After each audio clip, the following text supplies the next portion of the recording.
1965 کی جنگ میں کسی بزرگ نے خواب میں سرکار عبد کرار صلی اللہ علیہ وسلم کی زیارت کی.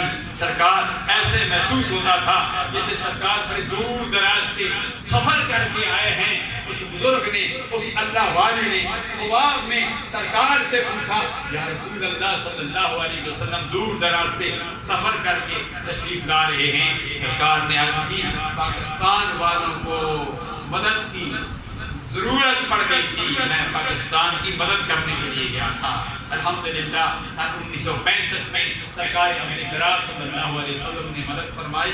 ہم مدد کے قائل ہیں. اب بھی سرکار کے صدقے سے اللہ تبارک و تعالیٰ مدد فرمائے گا. حقیقی مددگار تو رب ہی ہے، لیکن رب ذوالجلال اپنے پیارے محبوب کی توسط سے مہربانیاں فرمائے گا. یہ ملک پاکستان 14 اگست سن 1947 کو بنا. یہ ملک پاکستان 27 رمضان کو بنا. یہ ملک پاکستان عظیم سرمایہ ہے، عظیم نعمت ہے.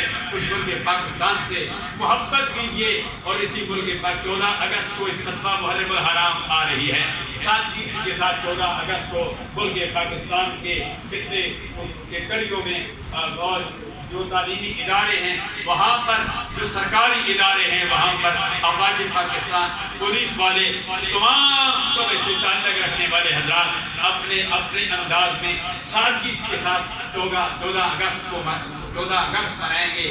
جہاں وہاں 14 اگست کو وہ یہ اظہار کریں گے کہ ہم اللہ کا شکر ادا کرتے ہیں. شکرانے کے طور پر اسی حوالے سے انجمن نوجوانان الفلاح بھی صدر بازار کوتوالی میں بعد نماز عصر تا مغرب تک محفل نعت کا اہتمام کر رہی ہے.